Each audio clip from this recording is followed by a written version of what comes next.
Beyond the memes and the mythology lies an actual critique of poisonous traditions that destroy progressive ideals. And that character is Naoya Zenin. Well, to begin this is how he is indoctrinated into believing he will be the next head of the Zenin clan, which gave him the idea he was arguably one of the strongest sorcerers in the world, practically on the same caliber as Gojo Satoru. In the same line of indoctrination, he was told about Toji that he didn't have an ounce of cursed energy, and what a failure he was. Yet, Naoya will actually witness him, and from a glimpse, he would notice that Toji is in the failure and weakling the whole clan was making him out to be. Instead, he would see a man full of confidence, carrying himself as the strongest with no care for the labels that the tradition placed on him. This shows us that despite being indoctrinated into the ideals of the Zenin clan that no curse energy equals no value at all, Naoya would actually question this specific part of the indoctrination would fail here, since he would take his Toji whole mannerisms and personality into his own ideology and identity, because he believed that Toji is also an example to aspire for. This shows us how a toxic tradition can fail in some aspects when it conflicts hard enough against reality itself, like in Toji's case, where he was still valuable and strong despite not having cursed energy.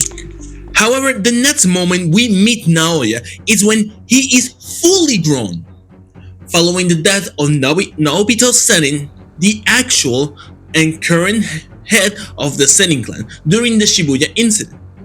And here we will see how these traditions practically molded Naoya into a dark triad of personalities. Narcissism showing in how he carries with so much superiority over everyone else, since he was raised with the ideology that he will be the next head of the Zenin clan. Psychopathy in his complete lack of remorse for trying to kill his own cousin, and Machiavellism in the reason behind that killing to ensure his own rise to power, because Megumi was the one that was made the head of the Zenin clan due to circumstances of Gojo being sealed. People usually don't understand the Dark Triad.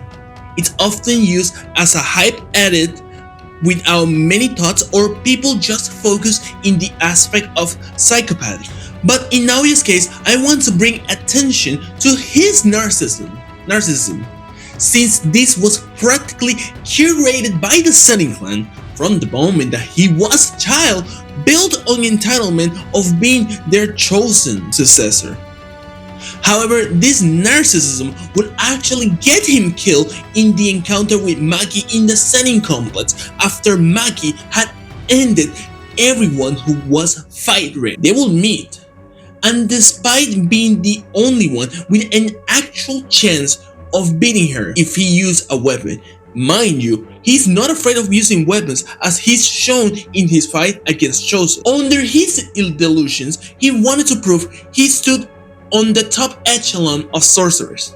This would leave him near death after Maki hits him with a singular punch, and he would eventually be finished by Maki's mother. And this moment shows us how tradition led him to his actual death, and how the entitlement it built in him made him blind of his own actual limits. Yet, since he wasn't killed with cursed energy, he would actually reincarnate as a cursed spirit, a poetic last attempt to fulfill his destiny. He truly believed in the ideals of the Zenin clan, that he was the strongest, and he wanted to place himself on the same level of the top figures of Jujutsu Kaisen, and he was nearly successful. He became arguably one of the strongest beings in Jujutsu Kaisen, with likes like Gojo and Suku. Yet, his hatred towards Maki, yes, That hatred became intolerable for him, since she denied the destiny the whole clan had promised to him. She became the defect in his perfect life. And this reincarnation was the last time the Zenin clan would poison the family, since Maki would succeed in killing the abomination the tradition had created from the remnants of Naoya Zenin. And it's ironic how the toxic traditions of the Zenin clan destroyed every person within. Doesn't matter if you're rejected from it like Toji, stripped from any value to the point that self-destruction becomes the only way to actually feel something. Or if you were supposed to be the good in the good end of these traditions, being the chosen one, the future head of the Zenin clan, and yet brainwashed and led into one of the darkest possible mentalities, blinded by a sense of entitlement, all because generational trauma buried within toxic traditions.